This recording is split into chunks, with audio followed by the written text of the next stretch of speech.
Hey there, Colts fans. This is Nathan Brown, your Colts insider for the Indianapolis Star, here for our instant reactions podcast on the Colts Cover-2 Podcast. I'm here, of course, with my co-insider co-host, Joel A. Erickson, who was on the ground today to see the Colts come from behind overtime thriller win in Berlin against the Atlanta Falcons in person. An incredible game. We'll break all of that down here with our first reactions to a 31-25 win as the Colts head into their bye this upcoming week.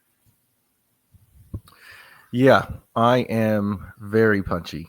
It is midnight 05 in Berlin. It is not that time in Indianapolis.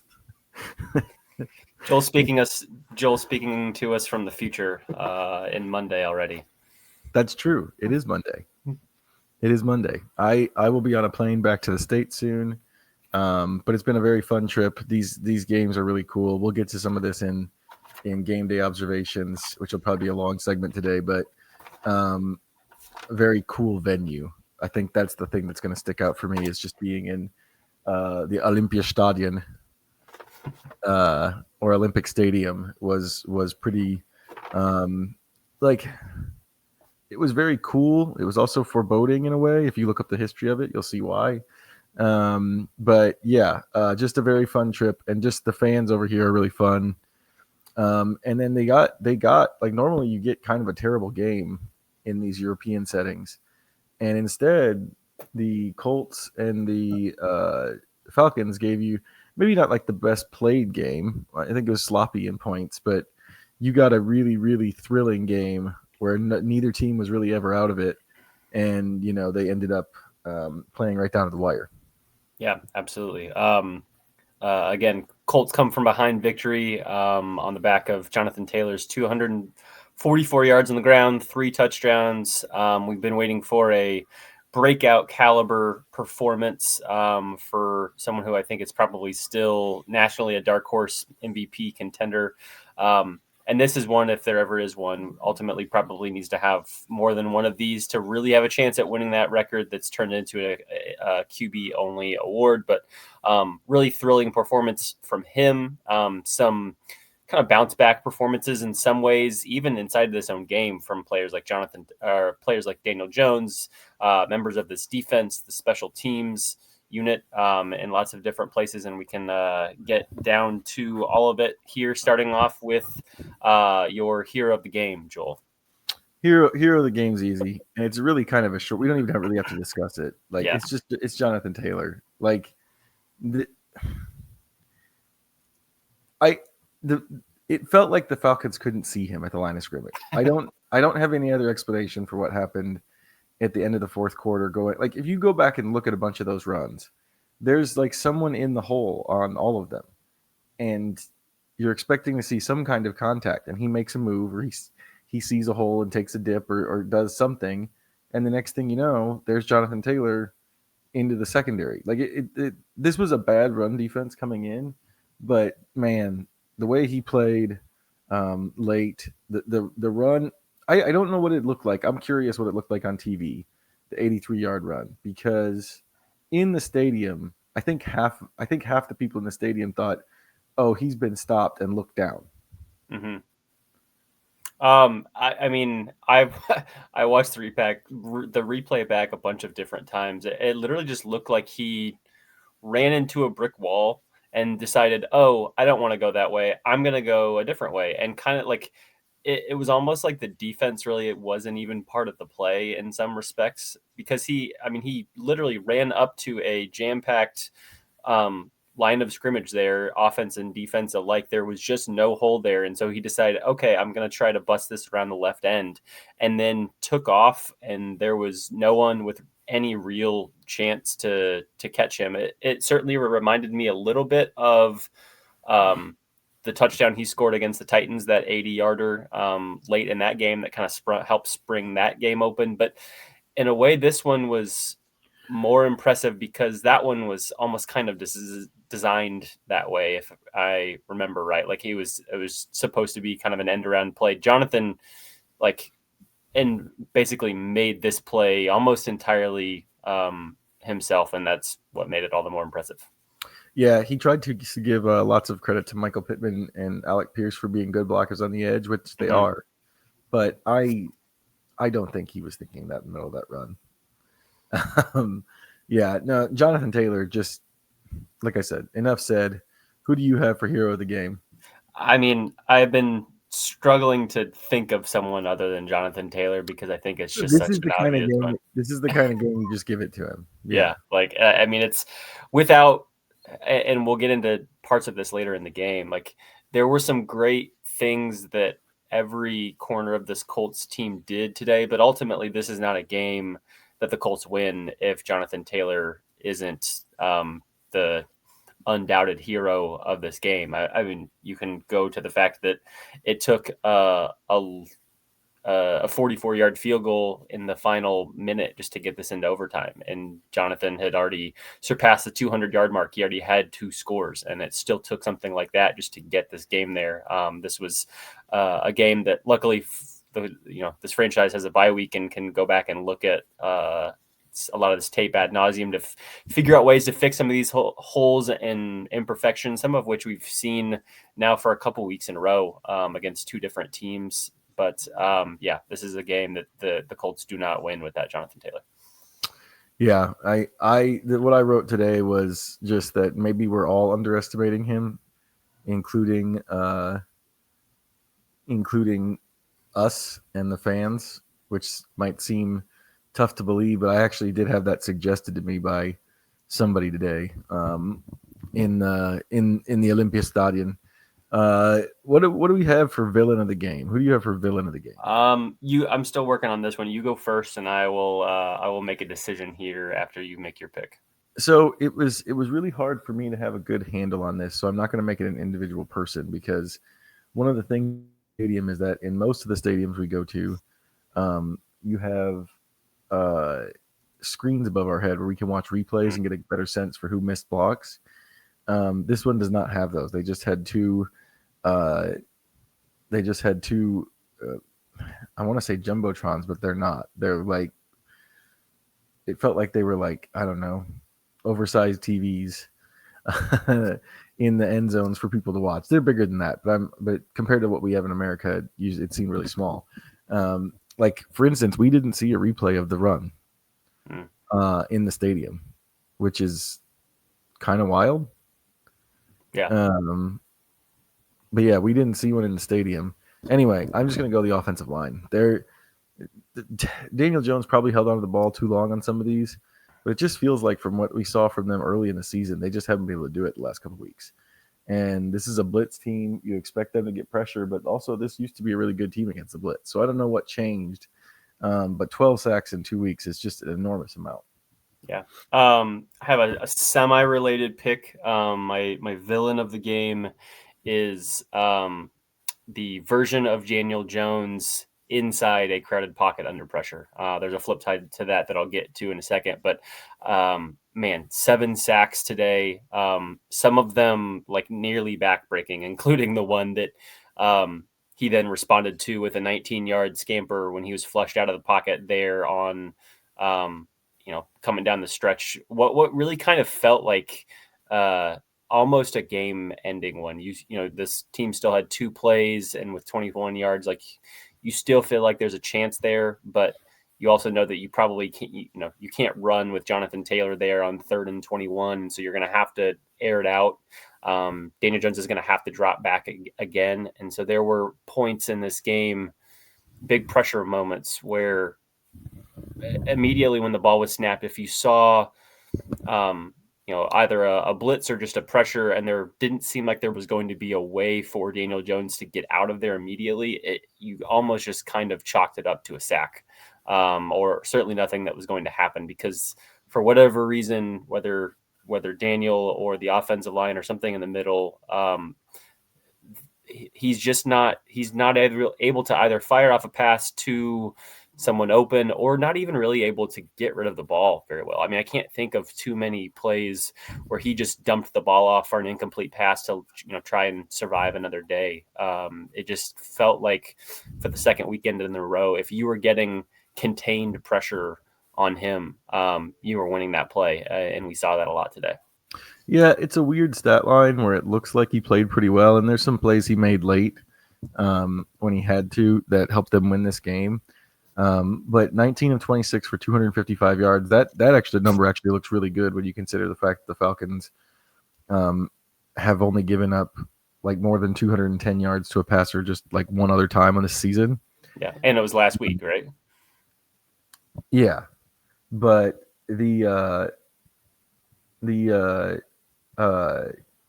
like just a lot of big plays, sacks, the delay of game. The fumble was the worst one. The fumble that they recovered was the worst one because that pressure was there immediately. The interception I don't care as much about because it was end of half and they were trying to, he was just taking a shot. But yeah, just I think this is fair. I had somebody, mention this in the chat that I do online that we'll see if it keeps going or not. Who knows? Yeah, I think that's a fair one. There were like just when he doesn't have those big plays, that stat line is really good. But when he does have all those big plays and they're all bad plays, like that's the reason that they had to that they were still in this game and Jonathan Taylor had to save them. Yeah, I mean you're talking about an offensive line and a quarterback that have now given up 12 sacks over the last 2 weeks combined. They've lost 3 fumbles. Daniel Jones has thrown 4 interceptions now. He'd only had 3 interceptions coming in. They had only had 1 fumble as a team. Like these are numbers that are not going to be the makings of a team that can drive super deep into the postseason if they can't fix some of these issues up, because they're going to face continually tougher defensive lines and front sevens and secondaries. And these are things that lose you games in January. Basically, you have to hold on to the ball. You have to keep your quarterback upright. You've got to find ways to just dump off the ball for an incomplete pass and get to 2nd and 10 instead of 2nd and 17, because those just make it really, really difficult to keep drives going, especially as we saw today. I think the Colts had only 2 third down conversions, and a lot of that was getting some sacks early on in 1st or 2nd down and just being things that they couldn't overcome. Yeah. Who you have for unsung hero? Unsung hero, no single person, but I think even though they didn't break one, this wasn't a group that scored any points. I think the return team of Ashton Doolin, Amir Abdullah, and Josh Downs had some really big returns, both in the punting and kicking game today, including one for 49 yards and another for 50. Ultimately, the offense didn't always capitalize on them, but I don't think you could ask for a whole lot more from those those guys in the return game. And some of those even played really, really big roles late in giving the Colts short fields and opportunities to try to put points up on the board quickly as they were trying to mount that comeback. Yeah, Raheem Morris from the Falcons, the head coach of the Falcons, mentioned the return specifically that was one of the big reasons that they ended up losing that game. My unsung hero is Zaire Franklin. He's become kind of a lightning rod, mostly by his own accord, by some of the stuff he said within the fan base. But here's the thing: when they needed someone to make a stop, he made 2 really, really big ones. He drops Tyler Algier for a loss of 2 on 1st down, and then sacks Michael Penix Jr. on 3rd down to get the ball back to the offense.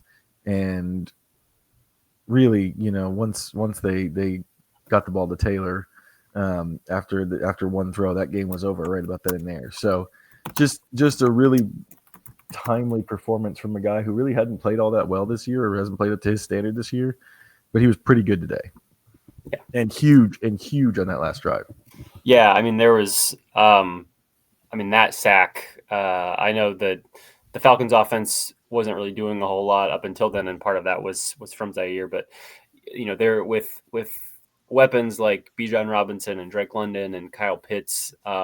even though they're facing 3rd and 12, you still feel like if they can get just a little bit of time, that they can maybe find a guy open to continue that drive. And Zaire coming right up the gut, a sack there that really made you feel at that point like it wasn't a guaranteed Colts win. They still ultimately were going to have to get a couple first downs and drive in scoring range. But the way that offense had been operating over the last couple drives really just felt like that was giving the ball to a team, back to a team and an offense that was going to be able to find a way to put some points up on the board. And it really kind of felt like a toss up to that point. So real big play from Zaire there.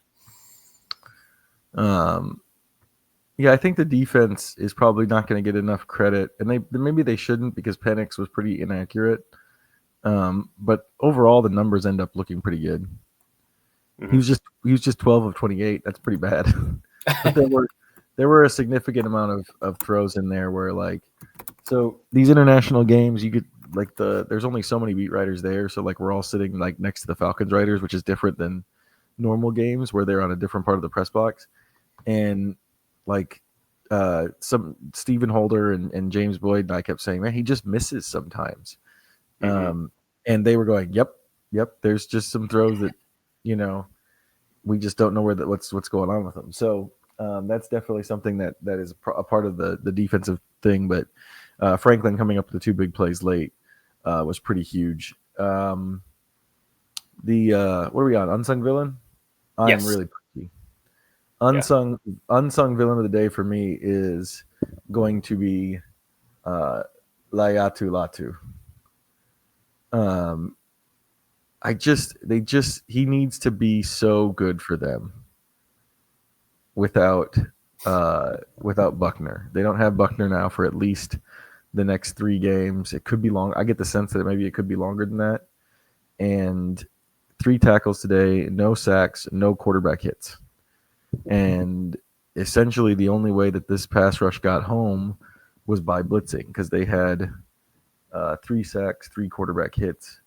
I don't know how Cam Bynum obliterating Michael Penix isn't a quarterback hit. That doesn't make sense. That doesn't make sense. No, I would agree.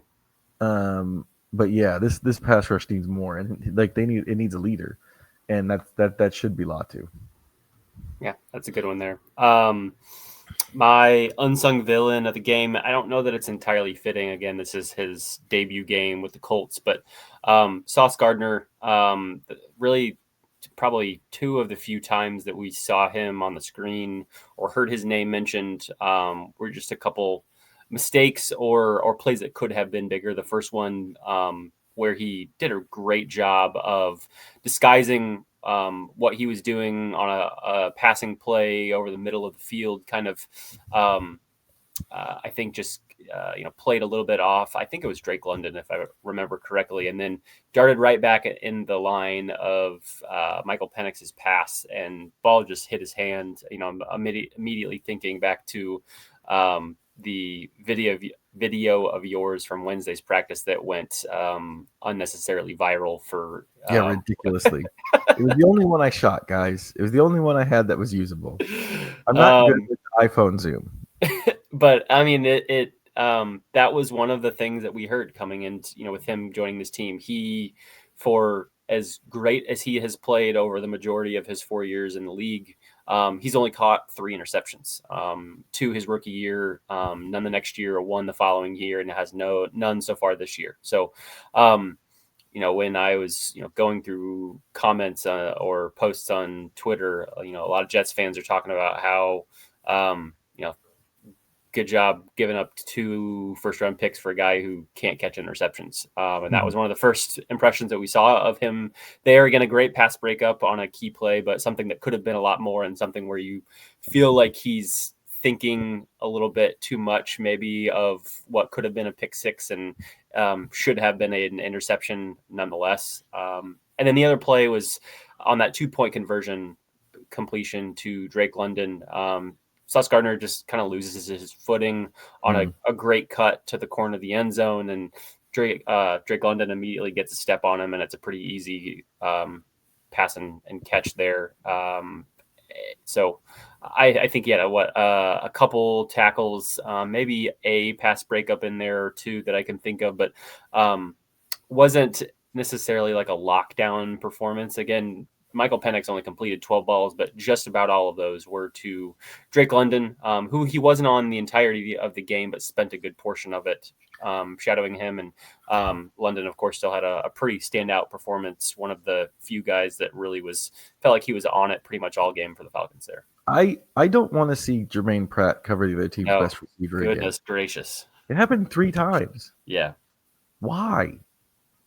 I mean, I kind of know the answer. The answer is that there's some personnel grouping or coverage that the Colts get into that the Falcons identified where they know they can get the wide receiver there. But they need to fix that grouping over the bye. No. Yeah, that I don't want to watch that ever again. No, because if they don't, I mean, we're going to see Rashee Rice, we're going to see Jackson Smith and Jigba. Like, we're going to see guys, Jacoby Myers, other teams with great wide receivers are going to find ways to exploit that here in the next couple of weeks, and that can't be something, especially when you have Mooney and Sauce Gardner. Like, you can't end up with the team's number one wide receiver on a linebacker. That just can't happen, point blank. That brings us to number of the day. Yeah. For Jonathan Taylor, at 66, he sets the team's all-time rushing touchdown record, I believe, with his second run of the day. Got to 65, ultimately gets to 66, and that's, of course, 66 and counting. I believe it was his fifth game of the year, fourth or fifth game of the year with fourth game of the year with 3 rushing touchdowns, at least, which is incredible considering we've played 10 games so far and still have 7 to go. Really amazing that he has been able to do this in 5.5 seasons with the Colts. And you wonder what that number is going to ultimately be whenever his time and potentially his career here, if he spends his entire career here in Indianapolis, is once it's all said and done. Yeah. My number is 519 because it did not feel like the Colts had 519 yards today, but that's the number. Like just to put that number in perspective, they lost 59 yards due to sacks and still put up 519 yards of total offense. There's a real sense in these last 2 games for me that if the Colts can figure something out over the bye and get Jones and the offensive line back to playing like closer to mistake-free football, that this offense is just as good as we always thought it was, because it can really rattle off yards. Like I said, the 255 for Jones is better than you think because of the way the Falcons have played against. They really just take away your wide receivers. I know Alec Pierce was good early, but like Tyler Warren kind of had to be everything for them. Yeah. But yeah, 519 yards is very, very impressive. Let's go to game day observation. This one, I'm going to end up carrying this because poor Nathan had to watch this from home. Sure. I have lots of game day observations. Number 1, very cool stadium, very old. A lot of stuff that just hasn't really been just kind of left there. Like, I don't know if I remember what everything is. The coolest thing, though, was on that open side of the stadium where there's the opening and the marathon steps and then the Olympic torch. If you go past the torch and go out to where the gate would be, there is a list there of the track and field winners. And so on the 100-meter, you can see Lauf Owens, which I assume means Mr. I didn't look it up. Sorry. Not a jerk. I don't think not the 200 Lauf Owens, the long jump, and then obviously the relay is just says United States. Also, this is a weird observation. Frank Reich in German means France. Okay. I don't know what to make of that. But like the one side of it has like the organizers or whatever, and there's like I was trying to figure out why Frank Reich was there so many times, and it was like, oh, it just means France. But the other observations. Bjorn Werner, this story came out on Friday. I don't know if people in the States who read it, I know you guys read it. You guys did what was well read, but like, I don't know if people fully understand. Like that dude is a huge star. I saw him a couple of times this weekend, kind of in and out. Never got a chance to talk to him because he's always being mobbed by people. And when he banged the anvil today, it had nothing to do with the anvil. It had everything to do with the fact that it was Werner, and people went bananas in there. Just a wild cheer. So that's another one. Also, and I'm going to borrow this one from Shane Steichen. You guys sing a lot. The crowd in Germany, both times that I've been now, is very soccer crowdish, and so any song that gets played, they will sing along at full throat, including and not limited to an artist named Scooter, who plays dance techno, I think would be what it's called. They really like him. I am not downloading it for the flight tomorrow, but yeah, lots of singing. Very festive, very fun. I've got some videos up. If you go look at our videos from the game, I have some videos that kind of try to give you a sense of what was going on in pregame and everything. So go check those out. I do kind of want to. I've read a bunch of stuff on Jesse Owens, but I kind of want to read a book now about it after being in the stadium. So those are my game day observations. I probably missed some, but very, very cool to be at that stadium, one of the more historic stadiums I've been at. Like I said, again, not all of the history is great, but at the same time, very, very like it's the place that Jesse Owens stuck it to him. So it's pretty cool. That brings us to football things that gave me joy. I'm gonna let you lead this one off. What's a football thing that gave you joy? Daniel Jones's 19-yard run. I feel like so more. I don't know. Maybe I'm noticing it more. Or maybe it does happen more. It's probably somewhere in the middle. But I feel like so often nowadays, QB runs that we see end up with guys getting flushed out over the middle, and then they're sliding, which is the smart thing to do for their health to avoid concussions. But we just don't have too many opportunities where we see a quarterback really like laying it all out there and getting every single yard on this play was massively important, especially after what had just come the play before, where Daniel Jones got sacked for 11 yards. Colts were facing 3rd and 19 again on this drive where they were down 25-22. And I think we are at this point right around 90 seconds left to go in this game. If they turn the ball over on downs, they're not getting the ball back. And after I think he'd been sacked now 6 times, Daniel Jones again, pressure in the pocket, finds a way to get flushed out and runs kind of just in a sprint. Doesn't get to the quite to the chains. There's still 4th and 2 left to pick up there, but puts his body entirely on the line, running full speed. We don't see this side of Daniel Jones often, but I felt like in this game, especially in this moment and in some other ones, he picked his spots really well. He wasn't necessarily looking to run all the time, but when he did get flush out of the pocket, I think he picked up somewhere around 50 yards. Yeah, 53 yards, which is he actually matched Jonathan Taylor in yards per carry. There you go. Really great running from him when he needed to, when he got flushed out. And there was none bigger than that one. I think that was probably the play where he busted his lip, and we certainly saw that on the TV screens over the rest of that drive up into the field goal when he could get his mouth cleaned off ahead of overtime. But really impressive, gutsy play there from Daniel, particularly coming off of what had just happened a couple seconds before. My number one football thing that gave me joy is Daniel Jones' bloody lip. We don't have, this is going to sound weird.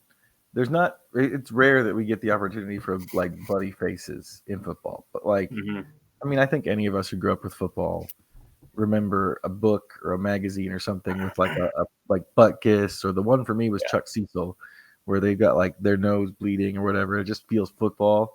Daniel Jones didn't quite have that. It kind of looked more like he was like a vampire or something. Yeah, because there's a clip of him like smiling as his red is like bright crimson. So he felt more vampire-ish, but yeah, just the fact that you had a quarterback with some non-threatening blood on the face while he was playing. We tried to ask him about it after the game. Jonathan Taylor kind of got excited about it and was like, "Yeah, When you get I think the helmet does all kinds of things when you get taken to the ground. You just never know. So Daniel Jones didn't play along, but it's also a really weird setting where you're being interviewed by like 3 people and a bunch of people who are from Europe. So there's a little bit of a different thing there. What's your number 2 football thing that you enjoy? My number 2 was the play immediately afterwards. Daniel Jones connects with Tyler Warren on, again, like a must-have you completion. Was a little surprised. Huh? 4th and 2. Yeah, like was a little surprised that they didn't run it with Jonathan Taylor there. And after what we'd seen in that fourth quarter, like when he's dropping back, and I think he was facing some pressure there, like you're a little nervous that they rolled the dice there again after how the last couple plays had gone. And it was probably a play where in any other situation, Daniel Jones probably doesn't throw that ball, but again, absolutely had to have at least 2 yards there. Tyler Warren was covered completely, and somehow, some way, Daniel Jones put it in like the one spot that Tyler Warren could get to it that the defender couldn't.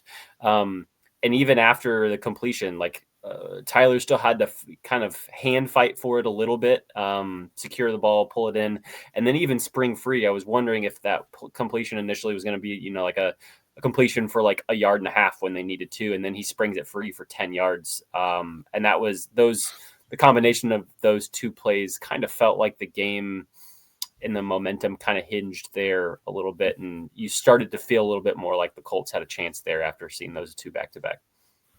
Yeah. I also like that he had gotten the ball taken away from him earlier in the drive and then made the contested catch on that one. My number 2 is that they played Ashton Dulin in essentially a fullback role. It wasn't successful enough for me to go into it very, very much. So that was disappointing, but I liked it. If you're noticing things, I like old school stuff. And so anytime they use a fullback or do something creative with the fullbacks, I like it. I like the idea of Ashton Dulin in a lead blocking role if you don't have Tyler Warren there, just to kind of give a different look. So, that was mine. Ashton Dulin fullback snaps. Cool. My last one was Jonathan Taylor's walk-off touchdown run there for 8 yards, completely untouched. I wrote in my story that I filed earlier this afternoon / evening that I think Jonathan ultimately fell was either 7 or 9 yards short of the single game franchise rushing record mark that Edgerrin James had set above 250. But I wrote, that was in some ways just because there were only 8 yards to gain on that final play, because if there was 10, 20, 50, he was probably going to get it there. We very rarely get to see game icing skill position plays. Oftentimes it's either field goals as the clock is striking 0, or we see a team score one with maybe 30 seconds left, and then the other team gets the ball back and falters, and ultimately that wins the game. But to actually see a player get to run in a touchdown in overtime and finish off a game was pretty cool, and couldn't have done it in any better fashion than what Jonathan Taylor did there. My number 3 football thing gave me joy. Jonathan Taylor broke Edgerrin James's record with Edgerrin James in attendance. I always like it when the player is in attendance. I like it even better when they have a relationship like Edge and JT do.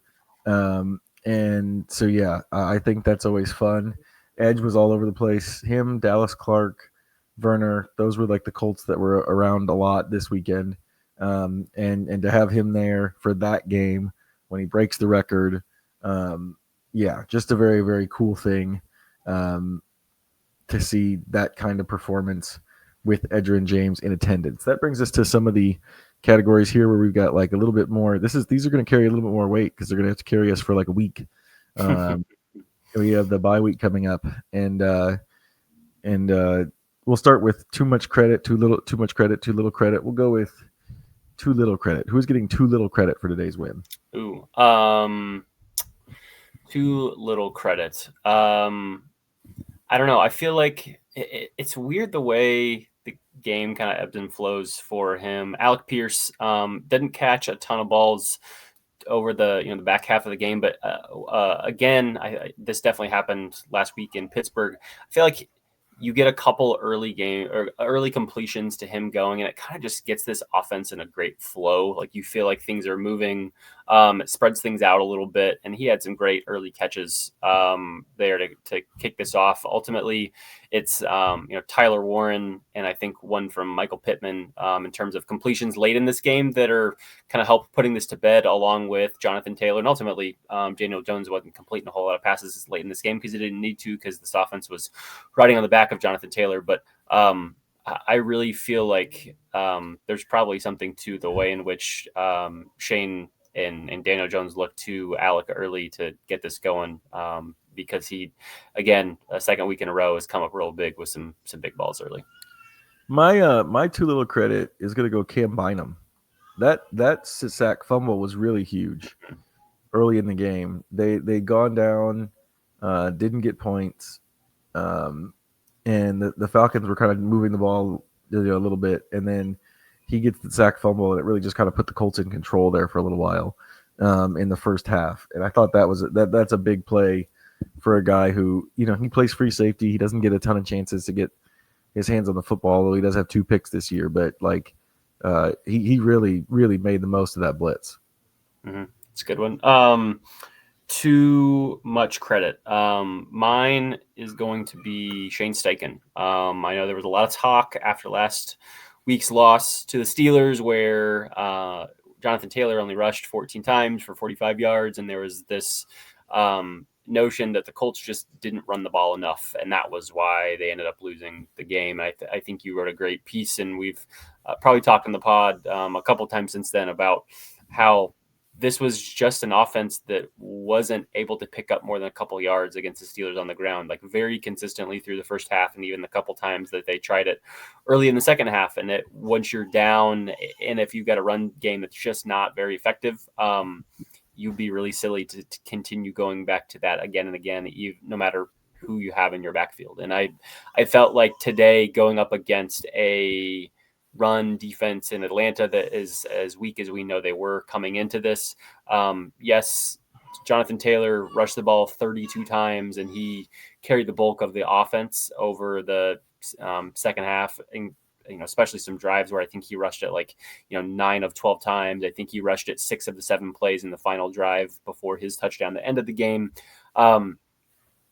There'll be some probably folks out there that look at that and say, duh, like, why didn't you do that last week? And that was just not available last week. It's pretty plain and simple. So Shane Steichen gets my too much credit for this week. Yeah. This is a Falcons team that was like the number 1 defense against the pass and not the number 1 defense against the run. They were like 28th. Shane going run to win was not some unforeseeable stroke of genius. It was a very foreseeable type of thing. My too much credit is just the defense in general. They made some big plays, but they also had a chance to end the game after Taylor's 83-yard run, and that drive was awful. They looked terrible on that drive. Everything went bad. Tyler Algier was tearing through them. They didn't get much of a pass rush for the defensive line without DeForest Buckner. All 3 sacks were by players who do not play defensive linemen. JT Tuimoloau, he kind of had a sack because it's intentional grounding, so he doesn't get it. They robbed him. Michael Penix robbed him of his first sack, but that's a play. I just think the defense. I was worried. I was worried about what this is going to look like without DeForest Buckner. Good one. That brings us to the last 2 categories: one to throw away and one to go on. What's one to throw away from today's game? One to throw away. I don't think, it's easy to look at the rushing numbers from Jonathan Taylor and feel like this is a team that just needs to ride the run game to the playoffs and try to get to the Super Bowl. And this is a team that just has to be more well-balanced ultimately when it comes up against better teams. I just don't know that Jonathan Taylor is going to be able to run for 244 yards when you get up against teams like Buffalo or Kansas City or New England. This ultimately, Daniel Jones is going to have to make some big plays, and he made some big throws. There was one that I don't know that we've really touched on yet. A 23-yard connection to Tyler Warren there in that final drive. That was, I think, the only non-Jonathan Taylor rushing play. Put it in a great spot where it was like still very much in reach from Tyler, but he had to make a little bit of a leap for it. But was just kind of like the perfect, leading throw right in a, perfect spot that wasn't in danger of getting picked off. We've got to see more of those throws from Daniel Jones. And we've also got to see more of the stuff that we talked about earlier, just getting rid of the ball if there's nothing there. Finding ways to get out of the pocket if you're under pressure, even though he did a decent job of that today. If you're going to be at risk of getting sacked 7 times, you can't have that because that just stalls out too many drives, as we saw a lot of today. I think ultimately that's where this Colts offense that initially I think probably had Daniel Jones almost under more consideration for MVP. I think you're just going to need to have more from the passing game ultimately if this Colts team is going to get as far as it needs to go. Agreed. My one to throw away is Michael Badgley's performance in Pittsburgh. Toss it. He made 2 50-yard field goals there. It was outdoors. I will say this. That is the nicest Pittsburgh has ever been in its entire life. It was gorgeous that day. It was a perfect day. It was clearly a perfect day because Badgley, like him shorting that kick today, that 53-yarder, I've seen him do that before in practice. He's not there to kick the ball from 50 yards plus. He's there to kick the ball shorter than that. And now he's missed 2 extra points, which causes the question whether or not he can even do that. It makes me wonder if we're going to see some kicker tryouts or something at some point. You knew this was going to be a problem with Spencer Schrader out, but yeah, he doesn't have the leg strength. Yeah. In today's day and age, with the K balls and everything, and you're shorting a 53-yard field goal, like it was a cold day here. It was 40s, but it was like not bad at the beginning of the game, and it was kind of misty, but like that's what they're going to play in if they're in the playoffs, unless they have home field advantage throughout. So, yeah, to toss it. Whatever happened in Pittsburgh, just forget about that, Shane. That's a good one. Let's see, where are we? We've got what? We're on the last category. We are on one to go on. Yep, one to go on. Mine was actually kind of semi-related to that. I know the Colts ultimately win here, and I was kind of doing some thinking back to how much that missed PAT necessarily meant. I don't know. There's a way where you can think about this where this game still ends up in overtime because the Colts make the PAT, then the Falcons probably just don't go for 2, and this game is still not up at 24-all, potentially. But I do think that this is going to be an issue when it comes down to it, because you've got there are just going to be some situations in November, December, January football where you've got to be able to make a 49 to 55 or 56 yarder. And I don't know that I've seen a kicker that I have less faith in to be able to do that than I do Michael Badgley. I go back to that kick that we saw today. Didn't look like there was a fingertip on it. It was right on line. It had the right height and everything you would want. It just landed a couple yards short of the goalpost, which means it might have barely been good from 45 yards. That's worrisome. And maybe it pushes this team to go for some more 4th downs, which they've been one of the best teams in the league at picking up when you're kind of in that questionable range, whereas some teams might just go for it and try to get some points and kick a field goal. This is not a team that can just say, okay, we're at the 40-yard line and it's 4th and 4. Let's just bring the kicker on, because you're not getting that. And so I worry that there's going to be a moment at some point in a big game where either they are kind of backed into feeling like they have to go for something that they ultimately don't get, or they roll the dice and bring him out for a 50-plus yarder that he's just not going to be able to connect on, and that could make a big difference in a pivotal game not going their way once we get down the stretch here. Fun fact: when German TV shows American football, which is in my hotel room right now, It's the first time I've turned it on the whole time. When they go to quarter, and sometimes between drives, instead of seeing commercials, you see the studio heads talking about the drive that just happened. I can't understand it, but I like it. Okay. I think they should bring that to American football. That's a bonus game day. That's a not a game day observation. That's a game observation. The game observation. My one to go on is just the loss of DeForest Buckner hurts really bad, and I think most people know that, but it's a really big deal. And I think it's the kind of thing that really could change that defense because I just don't know who your pass rusher is. I still have questions about whether or not Latu can do it week in and week out and command attention the way Buckner does, and then get sacks the way Buckner does, even when he's being, chipped and beaten up and doubled and all that stuff. This is a guy who his double team rate was 64% before he went down, and it's going to hurt in the run game too. He's very good in the run game, and you kind of saw it today. They averaged 4. Like there were times they were good at the run, against the run, but they also gave up a ton to Algier on the last drive, 4.8 per carry overall.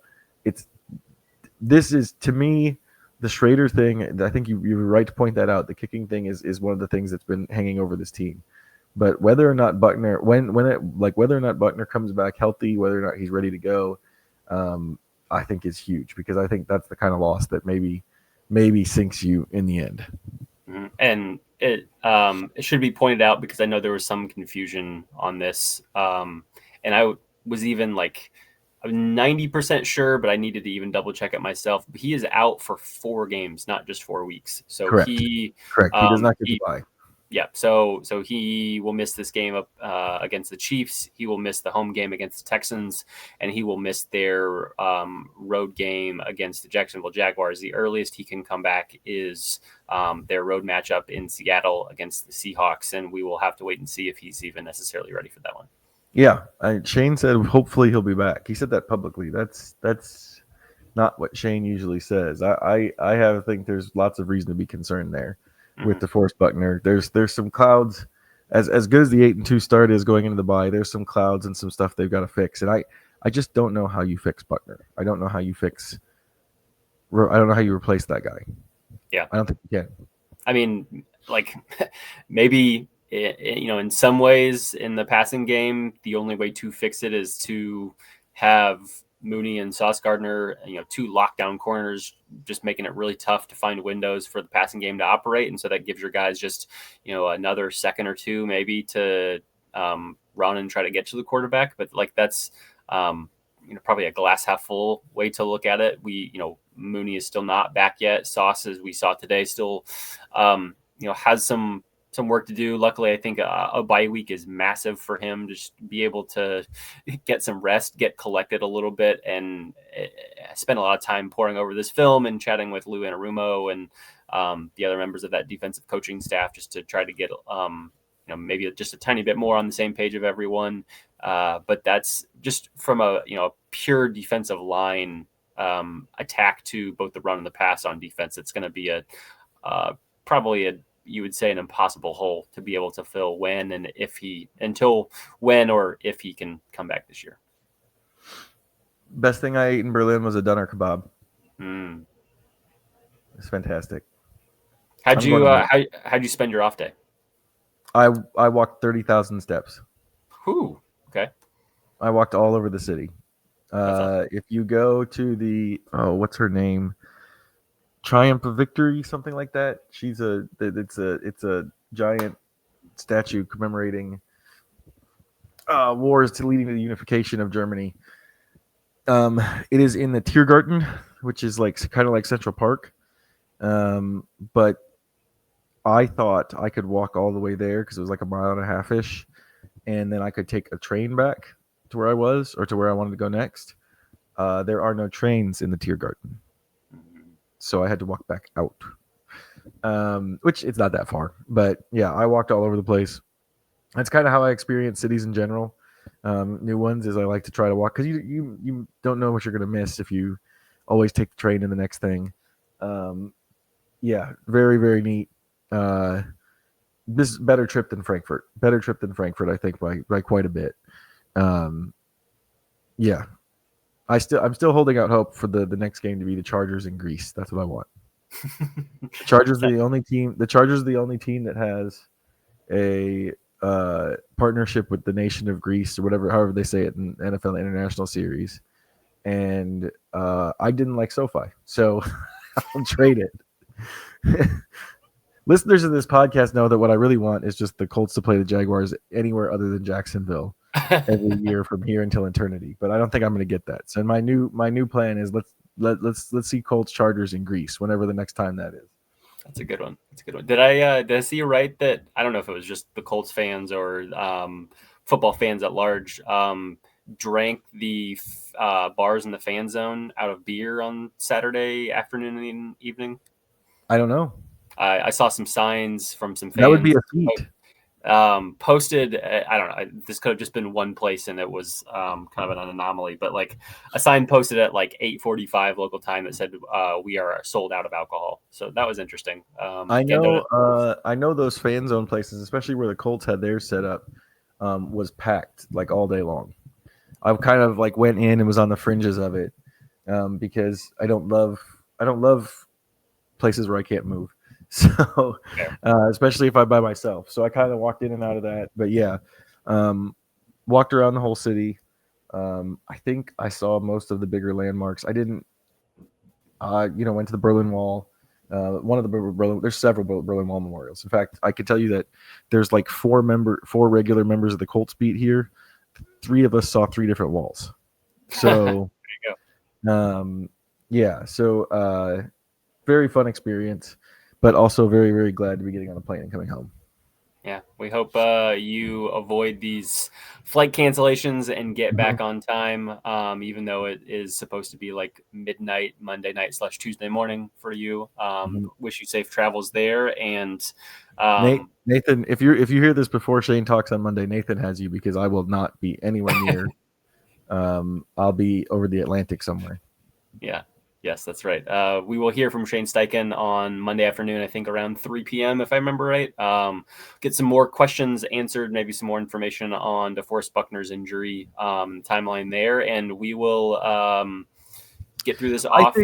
I think if you're a Colts fan who was upset with today's game, I think tomorrow is probably a better spot for you because, like, the thing about these international games is that, like, if you listen to them, there's a lot of the voices you hear asking questions, but there's a lot of stuff that like we don't get to ask because there's these big rooms full of international reporters. So like there was stuff I wanted to get to that I couldn't get to. Yeah, we will try to answer some more questions tomorrow and get through this bye week. Still plenty to write about. And then before we know it, we'll have a real big matchup looming against the Kansas City Chiefs, who currently sit on the outside of the playoff picture in the AFC and the top seeded for the moment Indianapolis Colts. And we'll see what happens between now and then.